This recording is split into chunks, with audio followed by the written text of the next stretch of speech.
नमस्कार, knocking-news.com में आपका स्वागत है। मैं हूं गिरिजेश वशिष्ठ। एक अलर्ट आया है बहुत सारे नेताओं के पास, खबर आपको मिल गई होगी और इस अलर्ट में कहा गया है कि जो state sponsored attackers may be targeting your iPhone. इसका मतलब होता है कि जो स्टेट स्पॉन्सर्ड मतलब सरकार आपका आईफोन जो है वो हैक करवा रही है, सीधी सी बात यह है। और उसमें जो है ये कहा गया, ये एप्पल ने बाकायदा सबको मेल करके कहा है, you are being targeted as a state sponsored attackers who are trying to remotely compromise the iPhone associated with your Apple ID. आपके एप्पल आईडी के साथ जो आईफोन जुड़ा हुआ है उसको वो हैक करने की कोशिश कर रहे हैं। और ये कह रहे हैं कि आपको इसलिए टारगेट कर रहे हैं बिकॉज वो लोग जानना चाहते हैं कि आपके फोन में क्या जानकारी है। और ये कह रहे हैं they may be able to remotely access your sensitive data, communications and even the camera and microphone. Well it's possible, it is a false alarm, please take a warning seriously. वो आपका ईमेल, कम्युनिकेशन, व्हाट्सएप जितनी चीजें हैं और आपके photo, camera, आपकी audio recording कुछ भी एक्सेस कर सकते हैं। और उन्होंने ये भी कहा है कि एप्पल जो है वो ये आपको कह रहा है कि भाई ये फॉल्स अलार्म मत समझना इसको, ये सही है और इसको इस बार please take this warning seriously, Apple ने बोला है। ये आई है खबर। अब ये जो खबर आई है किस किस को मिला ये भी एक बड़ी बात है, क्योंकि जब तक आप ये नहीं समझेंगे ना कहानी में मजा नहीं आएगा। इसमें सारे के सारे बड़े लोग आए हैं और सब ने इसको ट्वीट कर करके बताया है। अब ये मामला जो है, इस मामले में और डिटेल में जाएंगे नहीं, मैं आपको ये बताऊंगा कि ये खेल क्या चल रहा है। अभी तक ये मामला अच्छी तरह से समझा के किसी ने बताया नहीं। बहुत पहले मैंने बताया था 2021 में, अब ये मामला फिर से हो गया है। अब इसके जवाब में इसमें जो है बहुत सारे लोगों ने, ये मैं एक पूरी लिस्ट है, उस पर राहुल गांधी है, उनकी टीम के लोग हैं और भी लोग हैं। अब ये जो रिकॉर्डिंग हुई है ये किस किस नेता की हुई है पहले सुन लीजिए। रिकॉर्डिंग क्या, किन किन के फोन हैक करने की कोशिश हुई है। महुआ मोइत्रा का फोन हैक करने की कोशिश हुई है, शिवसेना की प्रियंका चतुर्वेदी का फोन हैक करने की कोशिश हुई है, शशि थरूर हैं, पवन खेड़ा हैं, केसी वेणुगोपाल हैं कांग्रेस के, राहुल गांधी के ऑफिस के स्टाफ के लोग हैं, ओवैसी हैं, राघव चड्डा हैं और अखिलेश यादव हैं। अब मैं आपको इसके ज्यादा इस खबर में अभी उलझाना नहीं चाहूंगा। मैं सिर्फ आपको ये एक चीज और बता देता हूं कि सरकार ने क्या कहा है। उन्होंने कहा है कि एक अलर्ट जो आया एप्पल के पास से, हम इस मुद्दे को आगे ले जाएंगे, इसकी जांच करेंगे और इस मामले में हम एप्पल से भी कहेंगे कि वो हमको बताए और जांच में सहयोग करे। मतलब जांच करेंगे, गवाह के लिए बुलाएंगे एप्पल को, 10 पूछताछ करेंगे, यानी एप्पल के लिए भी एक काम बढ़ गया है। खैर जो भी है, और ये 150 देशों में इस तरह की सूचना एप्पल से जारी हुई है। अश्विनी वैष्णव एक टिपिकल तरीके से जवाब दे रहे हैं कि विपक्ष के लोगों को आलोचना करने की आदत हो गई है और ये वो वगैरह वगैरह। अब मैं आपको इसके आगे की कहानी बताता हूं। ये जो अश्विनी वैष्णव सरकार की तरफ से बैटिंग कर रहे हैं ना, मोदी शाह की नजर में ये भी संदिग्ध हैं और इनकी भी जासूसी की जा चुकी है।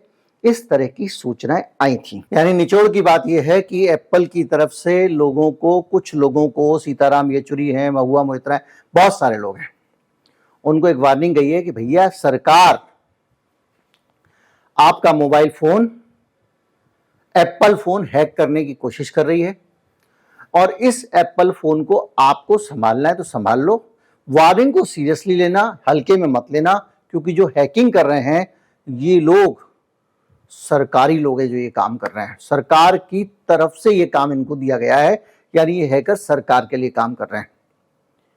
एंड्रॉयड वालों को तो वार्निंग आई नहीं। यानी मैं और आप इसी काम के लिए बने हुए हैं कि जब चाहे कोई भी हमारी हैकिंग कर ले, हमको एंड्रॉयड तो वार्निंग करते ही नहीं। एप्पल ने तो वार्न कर दिया, अब मेरा फोन हैक हो गया वो तो मुझे तो पता भी नहीं चलेगा। तो पहले ये समझें कि सरकार ये कराती क्यों है। आप क्यों कराओगे? आप दो स्थिति में कराओगे, या तो किसी आदमी को आप फंसाना चाहते हो, उसके सीक्रेट हासिल करना चाहते हो, पहली चीज। दूसरा, या आपको उससे डर लगता है कि कहीं वो मेरी चारपाई ना उलट दे, खटिया खड़ी ना कर दे, उसके पास में कुछ सबूत हैं वो बाहर ना कर दे, या किसी आदमी को मैंने सीक्रेट मिशन पे लगाया हुआ है, वो मुझे डबल क्रॉस तो नहीं कर रहा है। तो आप ऐसे में किसी की गुप्त जानकारी चाहते हैं। 2 साल पहले हिंदुस्तान में एक पेगासस का प्रोजेक्ट आया था, याद कीजिए। उस प्रोजेक्ट में मैंने बहुत डिटेल वीडियो बनाए थे। उसमें यह हुआ था कि न्यूयॉर्क टाइम्स ने खबर छापी थी। उस खबर में उसने ये बताया कि किस तरह से इजराइल के नेतान्याहू ने बढ़िया तरीके से पेगासस सॉफ्टवेयर को एक डिप्लोमेटिक पावर बनाया और दुनिया भर के लीडर्स को उनके निजी फायदे के लिए पेगासस दिया और बदले में उनसे निष्ठाएं ली। इस पे मैं डिटेल में आता हूं, लेकिन आपको पहले यह बता दूं कि पेगासस इतना अलग क्यों है। पेगासस नो क्लिक सॉफ्टवेयर है, यानी जितने भी जासूसी के या कुछ भी आएंगे वो एटलीस्ट आपसे क्लिक करवाएगा, कुछ तो करेगा। लेकिन पेगासस आपसे कोई भी परमिशन नहीं मांगता है। कैमरे की परमिशन आपसे मांगेगा नहीं, अपने आप ले लेगा। आपकी आवाज सुनने की परमिशन आपसे मांगेगा नहीं, अपने आप ले लेगा। आपके मोबाइल के सारे ईमेल पढ़ने की परमिशन मांगेगा नहीं, अपने आप ले लेगा। आपके निजी और सार्वजनिक जितने भी फोटो हैं, आपके जितने सोशल मीडिया अकाउंट है, ट्विटर का है, फेसबुक का है, उनकी जानकारी मांगेगा नहीं, अपने आप ले लेगा। और इसके लिए आपको एक भी क्लिक नहीं दबानी पड़ेगी और वो सारी जानकारी पेगासस के सर्वर में चली जाएगी। यानी हैकिंग के मामले में अगर मान लीजिए मोदी जी हैकिंग कराते हैं या जासूसी कराते हैं तो मोदी जी का नाम ही नहीं आएगा, पेगासस कर रहा है। और ये सारा काम जो होता है, ये होने के बाद में आपने जो जानकारी मांगी है वो निकाल निकाल के पेगासस आपको देता जाता है। और ये एप्पल वेप्पल जैसी जितनी हाई सिक्योरिटी डिवाइसेस हैं सब में घुस जाता है। तो इतनी खतरनाक चीज है पेगासस। तो क्या किया नेतन्याहू ने मैक्सिको में सॉफ्टवेयर दे दिया और मैक्सिको ने सिर्फ गैंगस्टर पे नजर रखने के लिए नहीं बल्कि पत्रकारों और जो राजनीतिक विरोधी हैं उन पे नजर रखने के लिए इसका इस्तेमाल किया। ये पूरा खुलासा आया था 28 जनवरी को न्यूयॉर्क टाइम्स में, 2022 के 28 जनवरी को। इसमें यूएई की जो सरकार है उसमें जो वहां पे मानवाधिकार कार्यकर्ता हैं, जनता के लिए बात करने वाले लोग हैं, इंसान के हकों की बात करने वाले लोग हैं, उनके और जो वुमेन राइट महिलाओं के अधिकारों की बात करने वाले लोग हैं और उनके ऊपर जिन्होंने सऊदी सरकार के खिलाफ केस डाले हुए थे, उसके अलावा जमाल खशोगी पत्रकार जिनकी हत्या हुई थी, उन सब पे नजर रखने के लिए इस सॉफ्टवेयर को इस्तेमाल किया। इसके साथ साथ वॉशिंगटन पोस्ट ने ही ये सारा काम किया। एफबीआई ने भी इसको परचेज किया था, बाद में डंप कर दिया। इसके साथ साथ अलग अलग देशों ने, जैसे सऊदी अरब ने भी इसको लिया और इजराइल ने ये सॉफ्टवेयर देने के बदले दोस्ती हासिल की। अब आप एक चीज समझ रहे होंगे, नेता इतनी घटिया चीज होता है, अपने पॉलिटिकल गेन के लिए, अपनी पावर हासिल करने के लिए देश की नीतियों से हिल जाता है। अगर ये न्यूयॉर्क टाइम्स ने लिखा जनवरी में कि डिप्लोमेटिक पावर गेन कर रहा है वो, यानी दुनिया के देशों से, 2 देशों से संबंध जो है वो अपने हित में अच्छे बना रहा है, उनके नेताओं को ऐसा हथियार देकर जो उसके विरोधियों के काम आएगा। यानी वो जो नेता है वो अपने विरोधी के खिलाफ निजी इस्तेमाल के लिए वो हथियार ले रहा है, खरीद रहा है, और बदले में वो अपने देश की संप्रभुता से जुड़ी हुई चीजें, अपने देश की नीतियां बदल रहा है। किसके हक में? इजराइल के हक में। एक फोटो है जिसमें इसमें मोदी जी का भी जिक्र है और उसमें यह कहा गया है कि पेगासस पोलैंड, हंगरी और भारत को भी बेच दिया गया, बावजूद इसके कि उनका मानवाधिकार का रिकॉर्ड बहुत खराब है। पेगासस का कहना था कि हम केवल सरकार को बेचते हैं, पहली चीज। दूसरा, हम सरकार को बेचते हैं सिर्फ आतंकवादी और दूसरी गतिविधियों के इस्तेमाल के लिए, लेकिन ये कहने की चीजें थी, पीछे से दिखाया जाता। बाद में कंपनी बंद हो गई पेगासस। तो अब मैं आपको बताता हूं कि मोदी जी ने इस पेगासस को जब हासिल किया तो कैसे किया। ये एक तस्वीर देखिए पहले। इस तस्वीर में गिलास से गिलास खड़का रहे मोदी जी, और ये इजराइल के एक समुद्र के किनारे का मामला है। वहां पर नंगे पांव समुद्र के किनारे मोदी जी घूम रहे हैं। इतिहास में पहली बार हुआ था कि भारत का कोई प्रधानमंत्री इजराइल गया और फिलिस्तीन नहीं गया। ऐसा इससे पहले कभी नहीं हुआ था। और वहां पर ये जो समुद्र के किनारे गुप्त मंत्रणा हो रही है, इस मंत्रणा का जब ये फोटो लिया गया है, उससे कुछ मिनट पहले या कुछ मिनट बाद में मोदी जी ने एक डील की नेतन्याहू से, और वो डील ये थी कि पेगासस सॉफ्टवेयर मुझे दे दिया जाए। ये सब जगह प्रकाशित हुआ है, न्यूयॉर्क टाइम्स में प्रकाशित हुआ है, उसके बाद में बाकी जगहों पर प्रकाशित हुआ है। ये सॉफ्टवेयर मुझे दे दीजिए। न्यूयॉर्क टाइम्स लिखता है, इन जुलाई 2017 Narendra Modi, who won office on the platform of Hindu nationalism, become the first Indian Prime Minister to visit Israel. Israel जाने वाले पहले प्रधानमंत्री बने हैं वो, और उन्होंने अपना फिलिस्तीन के मकसद के लिए कमिटमेंट को कायम रखते हुए भी इजराइल से सेटिंग कर ली। ये आज नहीं लिख रहा है वो, हमास का हमला जो है पिछले साल जनवरी में लिख रहा है, और उसमें ये लिखा है कि नेतन्याहू के साथ में वो पैदल पैदल समुद्र पे चल रहे हैं और उस दौरान ये डील हो रही है सीधे सीधे। और उसमें हुआ ये था कि खरीदने, अगर पेगासस खरीदते सरकारी खर्चे से तो बवाल होता, पता चलता। तो मोदी जी ने क्या किया कि सोफिस्टिकेटेड कुछ मिसाइल खरीदी इजराइल से, और उस मिसाइल की डील में कहा कि भैया कितने की मिसाइल? बोले 500 रुपए की। और ये पेगासस कितने का है? बोले 300 रुपए का। बोले पेगासस को भी डाल दे और मिसाइल को बिल में 800 रुपए का दिखा दे, और पेगासस मेरे पास जाए। इस तरह से पेगासस लेकर मोदी जी आए थे, और उसमें यह कहा गया है कि इसके बाद में इजराइल के पक्ष में 2019 में भारत ने UN economy and social council में बाकायदा वोट किया। यानी मोदी जी को पेगासस मिल गया, उसके बदले में इन्होंने इजराइल के पक्ष में वोट कर दिया। यहां लोगों को लगता है कि इजराइल जो है वो मुसलमानों से लड़ रहा है, मोदी जी मुसलमानों से लड़ रहे हैं, और पूरी दुनिया में मुसलमान जो इस्लामोफोबिया है उसके खिलाफ ये संघर्ष कर रहे हैं, तो हम इनके पक्ष में, और इसलिए वो इजराइल के साथ में। यानी नेता कुछ भी करता है वो अपनी कहानी समझा लेता है। अब आप इस मामले को थोड़ा सा और समझें। हुआ ये कि इस मामले में 174 लोगों की जासूसी की गई। पेगासस वहां से आया, एक लाइसेंस पेगासस का तो $2 लाख के करीब, 20 लाख डॉलर के करीब खर्च किया था सरकार ने, ऐसा आंकड़ा छपा था। तो जो पैसा खर्च किया गया था उस पैसे का पूरा और भरपूर इस्तेमाल भारत में जबरदस्त जासूसी में किया गया।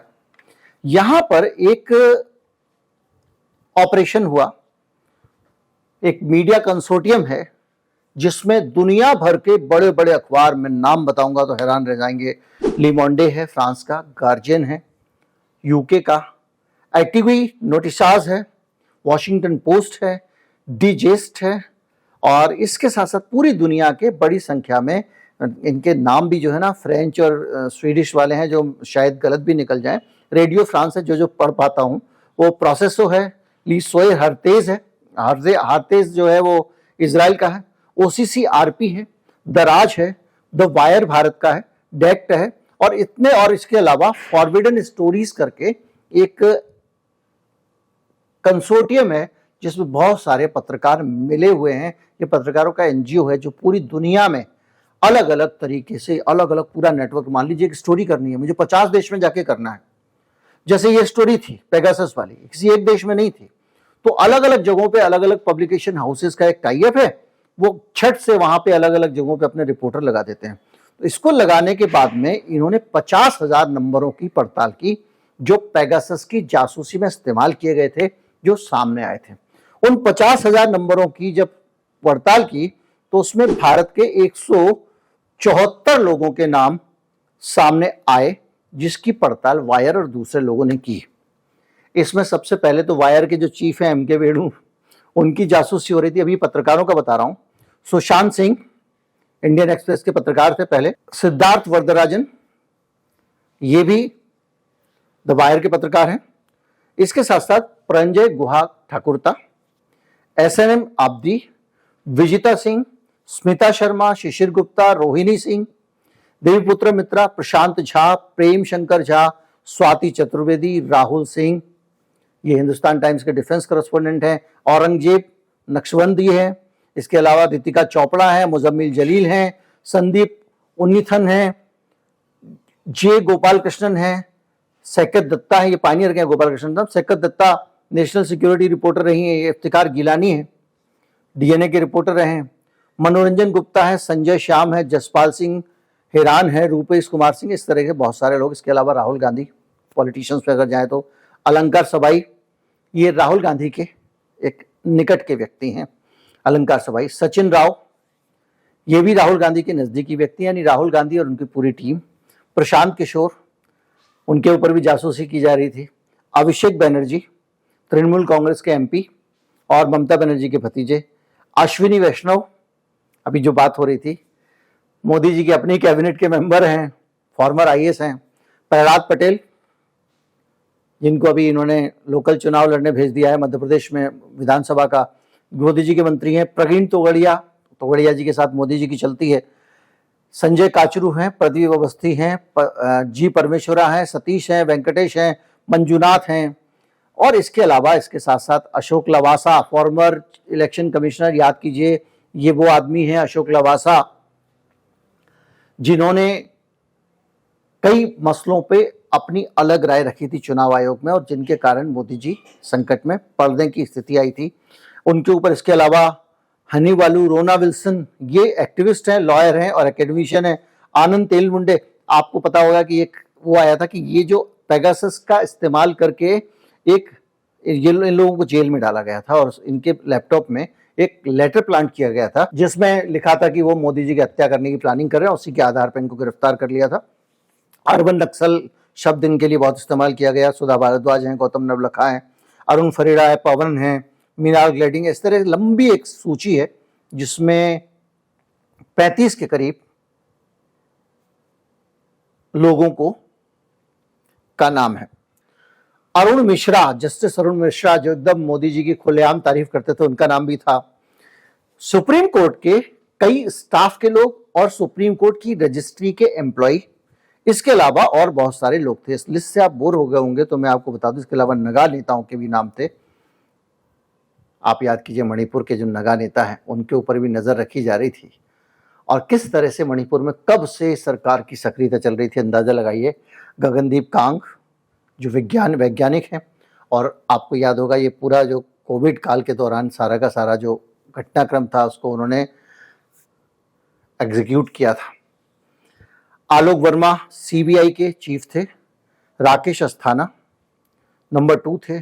AK शर्मा, इसके अलावा और अनिल अंबानी बिजनेसमैन है। टोनी जेसुदासन, वेंकट राव पोशीना, इंद्रजीत सियाल, ये मैं आप अगर चाहेंगे तो मैं अपनी वेबसाइट पे पूरी लिस्ट डाल दूंगा। knockingnews.com की वेबसाइट पे आप चाहेंगे तो आपको पूरी लिस्ट मिल जाएगी ताकि कोई कंफ्यूजन ना हो। उसमें बहुत सारे नाम हैं लेकिन जितने नाम मैंने पढ़े हैं उनके आधार पे 100 कुछ नाम है। आप आसानी से समझ सकते हैं कि ये कौन करा रहा था जासूसी। नंबर 1, पहला उदाहरण लवासा मैंने बता दिया। चीफ जस्टिस ऑफ इंडिया जनाब गोगोई साहब जो है वो एक ऐसे केस से जुड़े हुए थे जिसका नाम है रफाइल केस। उनके टाइम में रफाइल का केस सुप्रीम कोर्ट में था। किस तरह से उसकी सुनवाई हुई, बंद लिफाफे में जानकारियां ली गई, बाद में एक्सपोज हुआ कि बंद लिफाफे में जिस चीज को माना गया वो तो झूठ थी, सब कुछ आया। उसी दौरान के साथ एक घटना हुई थी। सुप्रीम कोर्ट में काम करने वाली एक कर्मचारी ने उनके ऊपर यौन उत्पीड़न का आरोप लगाया था। उस मामले की जांच स्वयं तरुण गोगोई ने की थी। उस महिला के भाई की भी जासूसी, उस महिला की जासूसी भी इतने महंगे पेगासस से की गई, अदनासी महिला की। इसके अलावा सुप्रीम कोर्ट की रजिस्ट्री के लोगों की भी जासूसी की गई। रजिस्ट्री का काम होता है कि कौन सा मामला कब सुना जाएगा, कब नहीं सुना जाएगा, कब तारीख लगने वाली है, तो पहले से पता रहे। और कुछ मामला पीछे करवाया जा रहा है या आगे करवाया जा रहा है तो रजिस्ट्री के लोग मुंह ना खोल दें कि उनसे क्या करवाया जा रहा है। इस लड़की के केस में भी यही हुआ। उसने तरुण गोगोई का जो टास्क था, तरुण गोगोई को फंसाया, उनको ब्लैकमेल किया। तरुण गोगोई को क्लीन चिट मिली। क्लीन चिट मिलने के बाद इस लड़की की नौकरी बहाल हो गई। इसके भाई दिल्ली पुलिस में काम करते थे, उनकी नौकरी बहाल हो गई। आपने आरोप लगाया, झूठा आरोप लगाया, अगले को क्लीन चिट मिल गई और आपकी नौकरी फिर भी बच गई। तो इसके ऊपर नजर रखी जा रही थी, अश्विनी वैष्णव के ऊपर नजर रखी जा रही थी। तो जो अपने लोग थे जो अलग अलग टास्क में लगे होते थे, सीबीआई वाला देखिए, आलोक वर्मा सीबीआई चीफ थे। आलोक वर्मा के ऊपर उनके अधीन काम करने वाले एक अस्थाना साहब थे जो बाद में दिल्ली पुलिस के चीफ बने। राकेश अस्थाना और आपको आलोक वर्मा का विवाद याद होगा। आलोक वर्मा के खिलाफ पास में प्रशांत भूषण और दूसरे लोग गए और कहा कि साहब हम सीबीआई जांच कराना चाहते हैं राफेल मामले की। आलोक वर्मा उसकी जांच कराने को तैयार हो गए थे और उन्होंने वो एप्लीकेशन ले ली थी। इससे पहले वो एफआईआर दर्ज करते उसी रात को आलोक वर्मा को हटा दिया गया था। राकेश अस्थाना ने के जरिए आलोक वर्मा पे करप्शन के आरोप लगवाए गए थे और राकेश अस्थाना का रिकॉर्ड पुराना गुजरात से जुड़ा हुआ है और वहीं के वो साथ और सगे व्यक्ति थे। ये वही राकेश अस्थाना है जिन्होंने ये पूरा का पूरा सुशांत सिंह राजपूत वाला मामला था, उसमें जब हत्या की कॉन्स्पिरेसी का मामला उठाने के बाद साबित नहीं हो पा रहा था तो उस मामले को बदल के नारकोटिक्स का मामला बनाया गया और 10-10 ग्राम गांजे में पता नहीं कितने फिल्मी सितारों को बुला बुला के नारकोटिक्स ब्यूरो में बुक किया गया। इतिहास में वो पहले एक अधिकारी थे जो नारकोटिक्स ब्यूरो और बॉर्डर सिक्योरिटी फोर्स दोनों देखते थे। बॉर्डर सिक्योरिटी फोर्स से का काम भी सीमा पे नशे की तस्करी रोकना है और नारकोटिक्स कंट्रोल ब्यूरो का भी। नॉर्मली ये अलग अलग रहने से ये रहता है कि अगर वहां से ढील होगी तो यहां पकड़ा जाएगा, मतलब दोनों जगह एक ही व्यक्ति होने से गड़बड़ की गुंजाइश रहती है और बाद में उनको दिल्ली पुलिस का कमिश्नर भी बनाया गया था, बहुत सारी लोगों की सीनियरिटी को एक तरफ रखकर। तो वो भी कहीं अपने पत्ते हवा ना देने लगे, नजर में थे, यानी आपको टास्क पे भेजा है, आपके पीछे एक आदमी और लगा दिया है। और ये जितने भी मामले थे और इनसे जुड़े हुए जितने भी लोग थे, इन सब लोगों का अगर आप इतिहास, भूगोल, अर्थशास्त्र और गणित सब देखें तो एक ही व्यक्ति के आसपास घूमता है, वो है मोदी जी। और आज भी जो जासूसी किए जाने का एप्पल से अलर्ट आया है वो भी यही बता रहा है कि जो हैकिंग करने वाले व्यक्ति हैं उनमें जो लोग भी हैं वही लोग हैं जिस पे मोदी जी नजर रखना चाहते हैं। तो राफेल से जुड़ा हुआ मामला हो या कोई भी दूसरा मामला हो, अभी अडानी का मामला आ गया है, उसको लेकर वही महुआ मोइत्रा, सब लोग वही हैं। तो अगर आप मोटा मोटा निकालें तो ये समझ में आता है कि हम ये तो नहीं कह सकते किसने जासूसी कराई है, लेकिन हम ये अंदाजा लगा सकते हैं कि भैया सर्कमस्टांशियल एविडेंस क्या है, परिस्थितियां क्या है। परिस्थितियां ये हैं, ऐसे ऐसे लोग ही टारगेट किए गए जो मोदी जी के आसपास के लोग थे, मोदी जी के सगे लोग थे या जिनसे मोदी जी को खतरा था। तो क्या न्यूयॉर्क टाइम्स ने जो कहा, हमने, हमारे देश की सरकार ने एक ऐसा हथियार जिसके जरिए सारी दुनिया को और सारे लोगों को मुट्ठी में रखा जा सके, उनकी अंदरूनी कहानियां देखिए, ये सब ब्लैकमेलिंग के काम आता है ना। ममता बनर्जी का भतीजा जो है, अगर आप उसकी जानकारी निकाल के रख लेंगे अपने पास तो ममता बनर्जी आपसे बाहर थोड़ी जाएंगी। तो इन सब कामों को करने के लिए आपने इतना सारा खेल किया और उसके लिए आपको जो यंत्र मिला, या सॉफ्टवेयर है वैसे वो, लेकिन जो यंत्र मिला, जो मशीन मिली जिससे आप इन सब लोगों को काबू रख सकते थे, इन पे नजर रख सकते थे, उस मशीन के बदले आपने इजराइल को दोस्ती बेच दी, भारत से रिश्ता बेच दिया। अब आप इसमें सऊदी अरब का जो रवैया है बदला हुआ, अभी इस समय जो चल रहा है उसमें बाकी लोगों के जो रवैये हैं बदले हुए, यूएई का रवैया देखिए, इन सब लोगों के जो रवैये हैं वो मिला लीजिए कि नेतन्याहू ने कैसे एक जासूसी उपग्रह देके, उपग्रह कह रहा हूं, जासूसी उपकरण देकर सबको मुट्ठी में कर लिया। और इससे यह भी पता लगता है कि सिर्फ उसने मुट्ठी में नहीं किया होगा, जो काम ममता बनर्जी के भतीजे के बारे में जानकारी लेकर किया जा सकता है वो किसी और देश के राष्ट्राध्यक्ष के बारे में भी तो किया जा सकता है, मैक्सिको के बारे में भी तो किया जा सकता है, सऊदी अरब के बारे में भी तो किया जा सकता है। अब कुछ कहने की जरूरत है? तो ये जो अलर्ट आए ये इस बात की गवाही है कि आज के देश में, आज के हालात में सरकार किसी भी हद तक जाने को तैयार है, राष्ट्रीय सुरक्षा के लिए नहीं, राष्ट्र हित के लिए नहीं, देश के लिए नहीं, सत्ता में बैठे हुए लोगों के निजी हितों को मजबूत करने के लिए। जो लगा मैंने वो आपको बता दिया, ये मुझे लगा है, एकदम गलत हो सकता है। असल बात तो तब पता लगेगी जब सरकार इस पे जांच कराएगी, निष्पक्ष वो भी। जांच कहाँ निष्पक्ष होती, जांच तो ये हो रही है कि अभी जैसे एप्पल ने अलर्ट भेजा, अश्विनी वैष्णव का ट्वीट आ गया, आ जाओ बेटा जांच में सहयोग करो। जांच में सहयोग करने का मतलब ये है कि अब आपको तरह तरह से एजेंसियां बुलाएंगी, आपको इंटरोगेट करेंगी, आपसे पूछताछ करेंगी, कुछ और निकल आए तो आपके एक एग्जीक्यूटिव को भी धर लेंगी। ऐसा ही सब चल रहा है। इसको आप अघोषित इमरजेंसी कहना चाहें कह सकते हैं, घोषित कहना चाहें कह सकते हैं, आपकी श्रद्धा है। नमस्कार, जय हिंद।